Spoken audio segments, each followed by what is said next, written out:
สวัสดีครับผู้ฟังทุกท่านครับพบกับรายการรักสิ่งแวดล้อมทางสวทแพร่ FM 91 เมกะเฮิรตซ์ครับเช้าวันจันทร์ที่ 14 กรกฎาคม 2568 อยู่กับผมแสวงเปาเพชรเป็นผู้ดำเนินรายการครับกลับมาพบกับท่านผู้ฟังกันเริ่มต้นสัปดาห์ครึ่งเดือนนะเข้ามาครึ่งเดือนนะกรกฎาคมเนาะถ้านับเป็นปีก็นะถือว่าเป็นการเริ่มต้นครึ่งปีหลังนะเดือนที่7ป๊อปแป๊บนะครึ่งปีหลังนี่เร็วนะเพราะว่าอากาศดีเริ่มเปลี่ยนผ่านไปฝนเนาะฤดูฝนกลางๆละปลายฤดูฝนไปจนถึงหนาวนะแสงแดดแสงก็จะน้อยลงเนาะความเปลี่ยนแปลงของสภาพอากาศนะครับอากาศเย็นสบายฝุ่นละอองไม่มีเนาะเราทำงานด้วยความสบายใจจะรู้สึกว่าเร็ว ความรู้สึกมันเร็วแต่ละวันนะครับนะเริ่มต้นกันในช่วงเช้าครับแล้วก็เป็นน่าจะสัปดาห์ที่ผ่านมาเนาะมีวันหยุดวันอาสาฬหบูชาวันเข้าพรรษานะหลายคนก็ได้หยุดได้พักกันนะครับโดยเฉพาะการทำบุญนะเที่ยวเนี่ยไม่รู้ว่ามีเยอะไหม อาจจะไม่ค่อยมีเนาะโดยเป็นฤดูกาลเนาะแล้วก็ในช่วงวันหยุดที่ผ่านมานะครับโดยเฉพาะ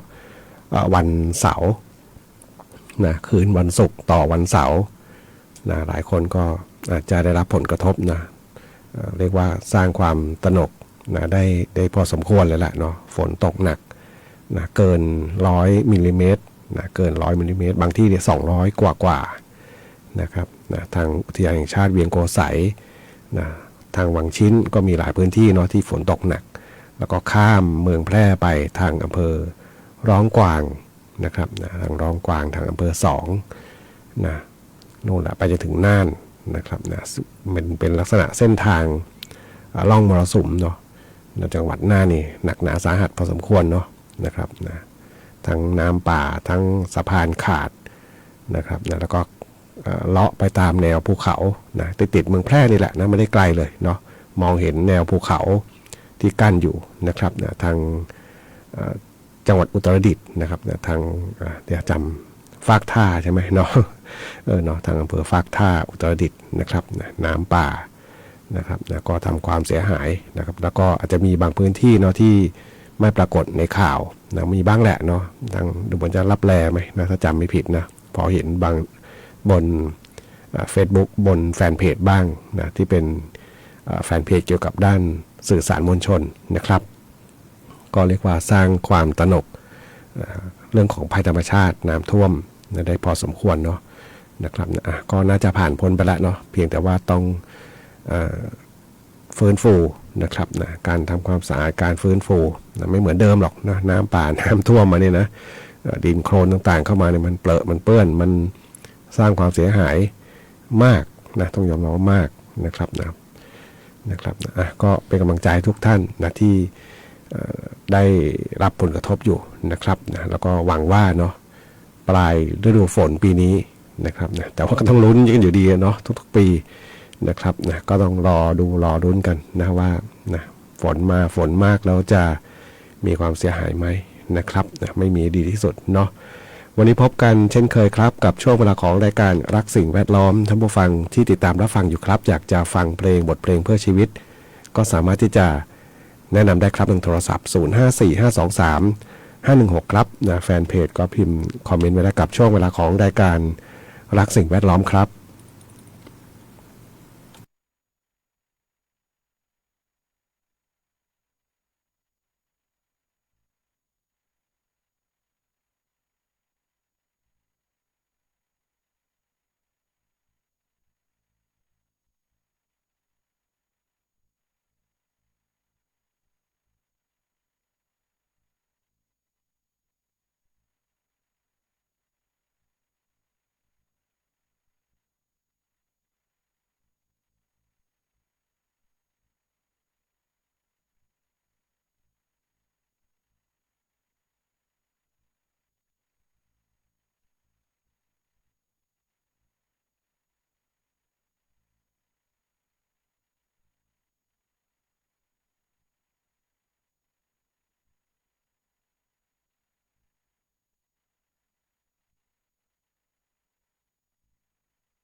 เดี๋ยวเราฟังผ่านไปครับนะกับงานเพลงชาวนาอะไรของคนด่านเกวียนครับส่งมอบเป็นความสุขสำหรับท่านผู้ฟังที่ติดตามรับฟังรายการรักสิ่งแวดล้อมทางสวทแพร่ FM 91เมกะเฮิรตซ์ครับนะเริ่มต้นกันวันจันทร์ที่ 14 กรกฎาคม 2568 ครับนะเห็นท่านผู้ฟังทางอุตรดิตถ์บอกวันนี้เดี๋ยวคอมเมนต์เห็นคอมเมนต์อยู่นะบอกวันนี้ดูท่าฝนอาจจะตกอีกเนาะทางอุตรดิตถ์โน่นเนาะนะครับนะวันนี้นี่ถ้าดูแผนที่นะที่มีปริมาณที่มีพื้นที่เสี่ยงภัยฝนตกหนักถึงหนักมากนะครับนะล้อมเมืองแพร่เลยนะเป็นสีเหลืองยังไม่ถึงสีแดงนะฝนน้อยลงนะแต่ว่าล้อมเมืองแพร่เป็นสีขาวนะตั้งแต่น่านพะเยาเชียงรายเชียงใหม่แม่ฮ่องสอนลำปางนะไปจนถึงจังหวัดตากนะครับนะแล้วก็อ้อมไป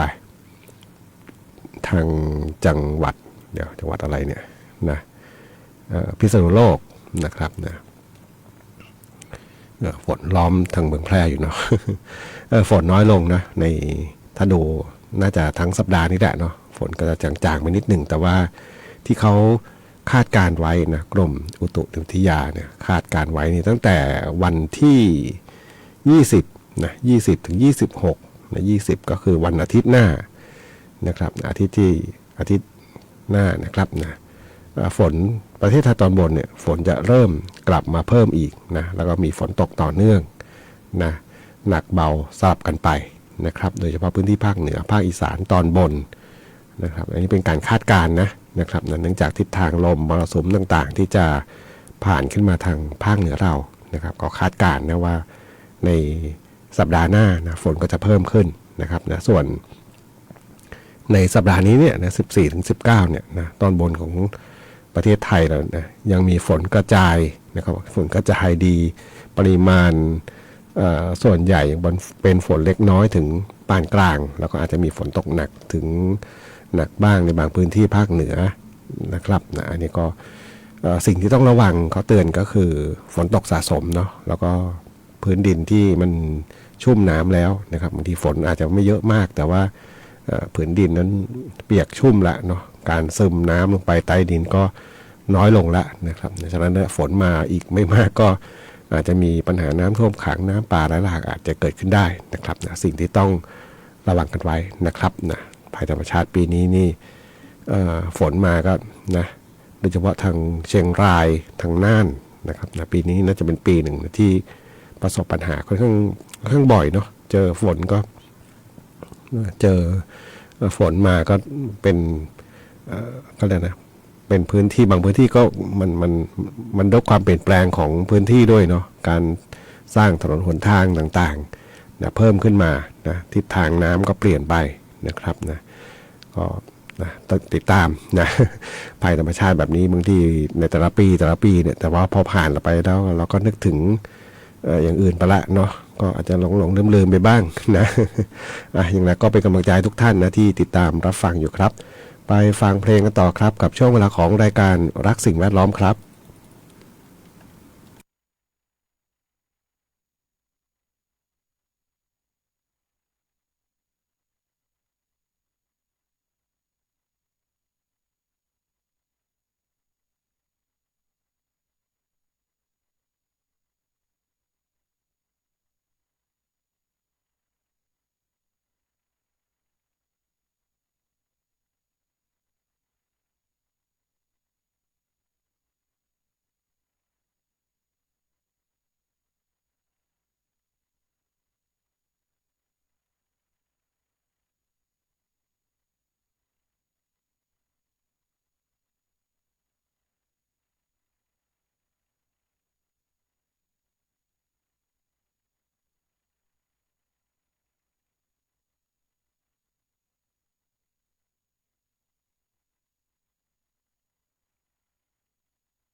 ได้รับฟังผ่านไปครับนะกับงานเพลงม้งลงแดงของโซโซที่ท่านผู้ฟังถามถึงเข้ามาครับนะขอบคุณผู้ฟังที่ติดตามรับฟังรายการ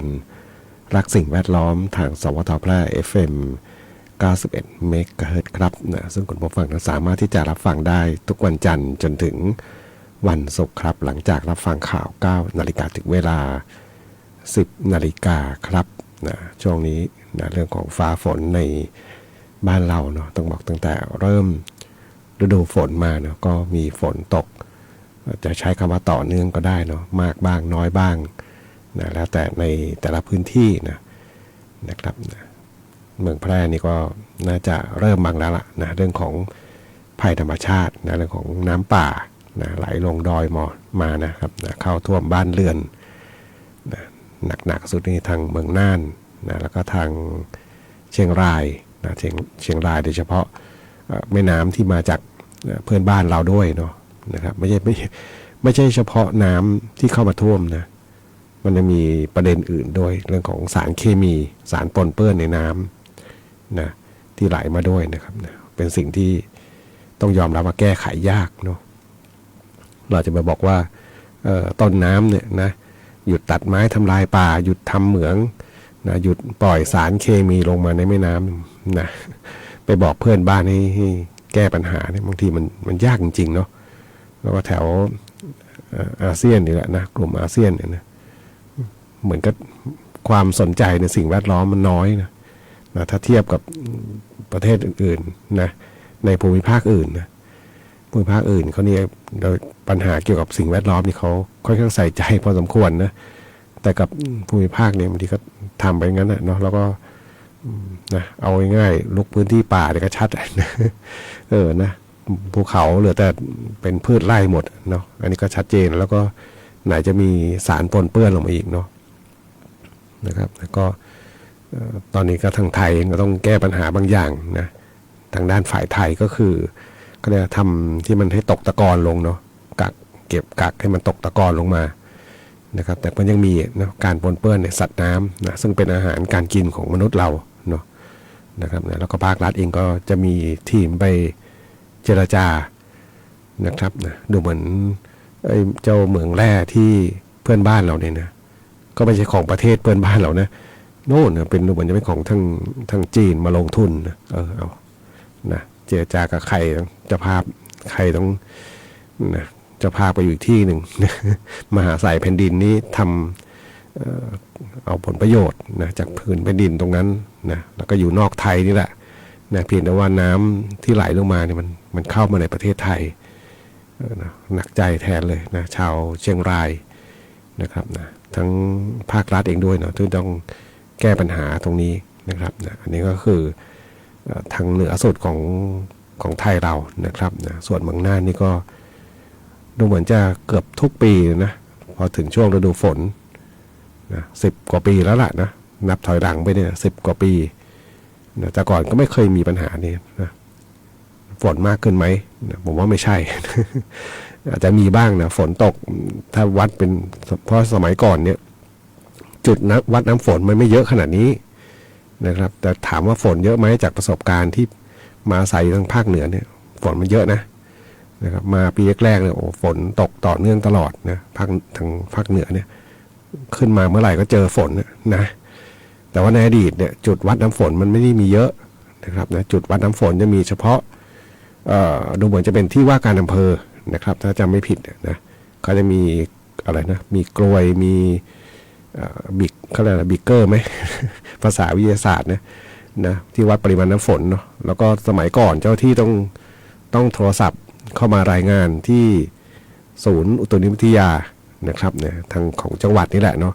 แต่ละอำเภอก็จะมีเจ้าที่ตรวจวัดนะครับนะตรวจวัดนะเช้ามาก็เอามาลินเช็คนะมันไม่เหมือนสมัยนี้เนาะสมัยนี้มันมีเรียกว่าเยอะมากนะจุดวัดน้ำฝนเนี่ยเนาะนะครับนะก็เลยทำให้รู้ว่าแต่ละจุดเนี่ยมีปริมาณน้ำฝนมากน้อยขนาดไหนอย่างไรนะครับแต่ว่าทำไมนะ10 กว่าปีที่ผ่านมานี่แหละนะนับถอยหลังไปเนาะ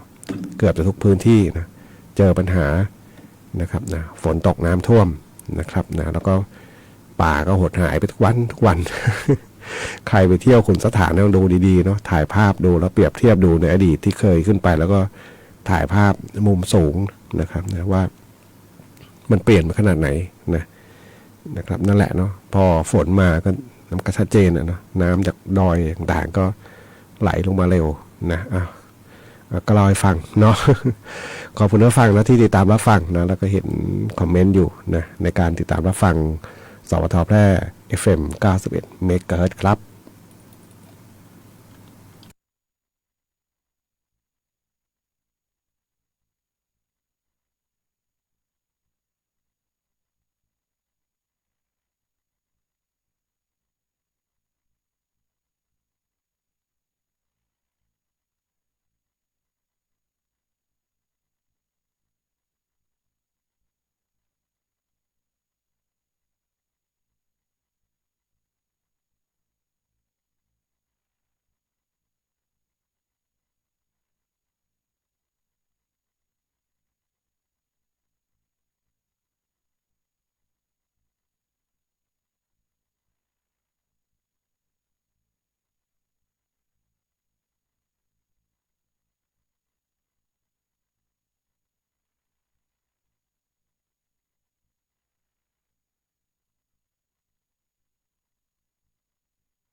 กับบทเพลงคนสุดท้ายของน้ำหมูพงเทพกระโดนจำหน่ายครับสำหรับบทเพลงที่ท่านผู้ฟังได้ทำถึงเข้ามาในช่วงเวลาของรายการรักสิ่งแวดล้อมทางสวทแพร่ FM 91 เมกะเฮิรตซ์ครับนะดูพยากรณ์อากาศเช้าวันนี้ถึงเช้าวันพรุ่งนี้ครับภาคเหนือมีฝนฟ้าคะนอง160ของพื้นที่มีฝนตกหนักบางแห่งบริเวณจังหวัดแม่ฮ่องสอนเชียงใหม่เชียงรายลำพูนลำปางพะเยาน่านตากพิษณุโลกและเพชรบูรณ์ครับนะฝนก็ลดลงมานิดหนึ่งเนาะแต่ก็ยังพอมีอยู่แหละเนาะดูจากแผนที่อากาศดูจากทิศทางลมฟ้าลมฝนต่างๆนะครับแต่ก็แผ่วจางไปบ้างนะพอให้ได้หายใจให้ขึ้นมาสักนิดหนึ่งเนาะทำมาเติมตลอดนี่ก็ไม่ไหวเหมือนกันเนาะหลายพื้นที่ที่เริ่มนะมีความกังวลนะฝนตกน้ำท่วมน้ำป่าจะไหลเข้าท่วมบ้านเรือนนะครับนะเมืองแพร่นี่ก็ถ้าที่พอจะเห็นบ่อยที่ทุกปีนะครับนะอำเภอร้องกวางนะร้องกวางอำเภอ2บางส่วนนะอำเภอวังชิ้นนะวังชิ้นระยะหลังนี่ก็ไม่ค่อยมีเท่าไหร่เนาะจะน้อยลงไปบ้างเด่นชัยห้วยไร่นะครับนะ ไม่ใช่กองห้วยไร่นะเด่นชัยทางห้วยไร่เนี่ยนะครับนะเป็นภูเขาสูงเนาะมีดอยมีเวลาฝนมาจะตกตามแนวภูเขานี่แหละเนาะนะครับนะ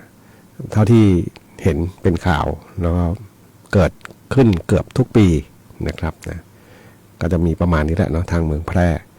นะครับร้องกวางนี่ดูเหมือนจะถี่ขึ้นนะฝนตกน้ำท่วมน้ำป่าเนี่ยนะบ่อยขึ้นนะครับแล้วก็เลยไปทางจังหวัดน่านนะครับนะรอยต่อพื้นที่ที่เป็นดอยทั้งหมดเนาะนะครับแล้วก็หนักๆหน่อยก็เป็นเรื่องของ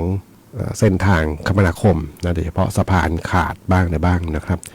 พูดถึงถนนหนทางเนาะเมื่อวานนะครับใครที่ดูเพจแฟนเพจสวทแพร่นะครับนะจะเห็นอยู่2ข่าวนะข่าวแรกเป็นเส้นทางถนนลำปางเด่นชัยนะครับเมื่อวานนี้นะรถชนกันเท่าไหร่5-6 คันนะขวางถนนกระเกะระกะไปหมดนะครับนะเมื่อวานนี้นะครับนะก็จุดหนึ่งเนาะแล้วก็อีกจุดหนึ่งก็คือเส้นทางจากอำเภอรองนะจะเข้าจังหวัดแพร่นี่แหละนะแถวตำบลบ่อเหล็กรองนะครับเมื่อวานก็มีเหตุการณ์นะครับนะรถนะเกิดอุบัติเหตุนะครับนะเส้นทางทางภาคเหนือเนี่ยนะครับแล้วก็ใช้ความระมัดระวังนิดนึงเนาะเวลาช่วงขึ้นดอยลงดอยทั้งหลายนะครับอย่าขับขี่กันเพลินเนาะเพราะว่าการขับขี่ก็ต้องยอมรับว่าทุกวันนี้ความเร็วค่อนข้างเยอะนะแล้วก็ทางขาขึ้นดอยมันจะมีให้แซงได้นะครับแต่ว่าขาลงก็จะไม่ให้แซงนะครับมันจะเป็นเส้นทึบ2 เส้นตีคู่เลยนะเด็ดขาด แต่ก็มักจะมีแซงเนาะเพราะขาลงมันจะเร็วเนาะรถจะเร็วแล้วก็บางทีก็นะบ่นนะคนขับรถจะบ่นทั้งหน้ามันจ้ามาใจ เขาใช้เกียร์ต่ำนะครับนะรถชะลอต้องไม่เร็วนะครับนะจะได้ปลอดภัยนะครับนะล้อยางล้อกับถนนมันบางทีมันล้อกับเบรกมันเกาะนะแต่มันไม่เกาะถนนเนาะบางทีฝนตกถนนลื่นชัดเจนแหละนะก็ต้องระมัดระวังกันด้วยนะครับในช่วงที่มีเวลาฝนตกนะครับวันนี้รายการรักสิ่งแวดล้อมทางสวทแพร่ FM 91 เมกะเฮิรตซ์คงต้องนำรายการท่านผู้ฟังไปก่อนพบกันใหม่ในวันพรุ่งนี้ขอความสุขความโชคดีมีแต่คุณผู้ฟังทุกท่านสวัสดีครับ